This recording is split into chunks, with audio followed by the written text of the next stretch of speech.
सिरसी ते मानोरी रस्त्याच्या निकृष्ट दर्जाच्या बांधकामामुळे रस्ता उखडल्याने वाहतुकीस अडथळा होत असून नागरिकांमध्ये प्रचंड नाराजी आहे। रस्त्यावरील दयनीय परिस्थितीमुळे अनेक अपघात होत असल्याने स्थानिकांनी तातडीने दुरुस्तीची मागणी केली होती। मात्र सार्वजनिक बांधकाम विभागाने दुर्लक्ष केल्यामुळे आज सकाळी 10 वाजता मोठ्या संख्येने नागरिकांनी सिरसी मानोरी रस्त्यावर रास्ता रोको आंदोलन केले। यावेळी मार्गावरील वाहतूक ठप्प झाली होती। भाजपा युवा मोर्चा उमरेड ग्रामीणचे कार्यकर्ते तसेच सरपंच वंदनाताई बुटे आणि स्थानिक ग्रामस्थांनी आंदोलनात सहभाग घेतला। कायदा सुव्यवस्था राखण्यासाठी घटनास्थळी पोलीस बंदोबस्त ठेवण्यात आला होता। नागरिकांच्या मागण्यांकडे तातडीने लक्ष देण्याची मागणी करण्यात आली। नमस्कार, मी अतुल सुधाकर नारनवरे, उपसरपंच ग्रामपंचायत सिरसी।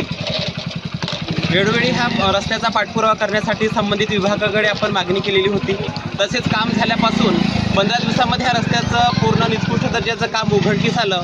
प्रत्येक बातमी वृत्तपत्रामध्ये सुद्धा देण्यात आली, पण त्याच्यावर कुठल्याही प्रकारचं कुठलंही वक्तव्य न करता त्यांनी आमची दिशाभूल केली। प्रत्येक वेळेस त्यांनी हो म्हणून सांगितलं, पण कुठल्याही प्रकारचं कामाची सुरुवात त्यांनी केली नाही। पाणी मारतो म्हणून त्यांनी प्रत्येक वेळेस सांगितलं, पण पाण्याचा एकही थेंब सुद्धा ह्या रोडवरती आलेला नाही।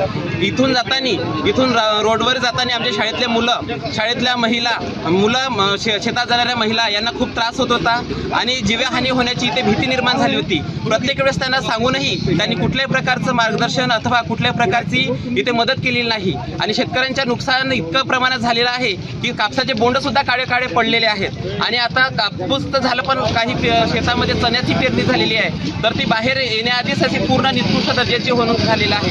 यामुळे हा रस्ता चांगल्या प्रकारे व्हावं आणि ह्या रस्त्याचं काम उत्कृष्ट प्रकारे व्हावं हीच आमच्या गावातर्फे मागणी आहे। धन्यवाद।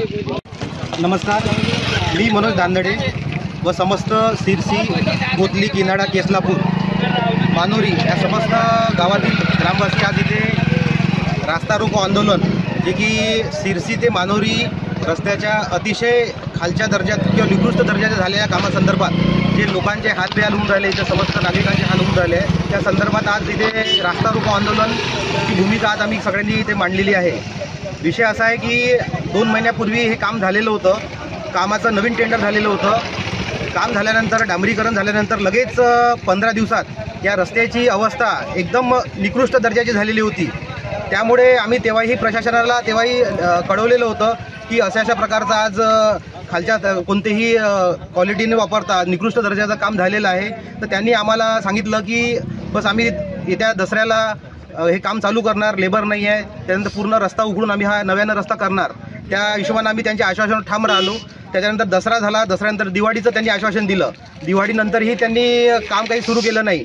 त्यानंतर निवडणुका लागल्या, निवडणुकाचा काही संदर्भ नसताना त्यांनी आचारसंहितेचा आम्हाला एक बहाणा सांगितला की आचारसंहिता असल्यामुळे लेबर मिळत नाही, त्याच्यामुळे आम्ही काम सुरू करू शकत नाही। पण इथे आज आम्ही त्यांना वारंवार सूचना देऊन वारंवार हे करून आज खऱ्या अर्थानं जनतेची हे कॉन्ट्रॅक्टर असो की प्रशासन असो हे दिशाभूल करत आहे, फसवणूक करण्याचं काम करत आहे। आम्ही 28 तारखेला माननीय उपविभागाधिकारी उमरेड व पोलीस अधीक्षक नागपूर ग्रामीण नागपूर यांना लेखी स्वरूपात आमच्या मागण्या त्यांना कळवलेल्या आहे आणि आज इथे 30/11/2024ला रास्ता रोको आंदोलन सिरसी ते मानोरी रस्त्याच्या स्वरूपाने जे निकृष्ट दर्जाचं काम झालं आहे त्या अनुषंगाने आम्ही आज इथे ठरवलेलं आहे। होत असं आहे की आज या रस्त्यामुळे मोठ्या प्रमाणात इथे धुरीचं वातावरण होत आहे। रस्त्याचा धूर जो उडत आहे त्यामुळे आजूबाजूचे शेतकरी आहेत त्या शेतकऱ्यांचं मोठ्या प्रमाणात नुकसान होत आहे। मागे खरीप सीझनमध्ये सोयाबीनचं नुकसान झालं, पराठीचं नुकसान झालं, आताही मोठ्या प्रमाणात चण्यावर तो धूर उडल्यामुळे सगळ्या मालावर धूर उडल्यामुळे पिकाचं मोठ्या प्रमाणात हानी होत आहे। हे नुकसान भरपाई कोण देणार?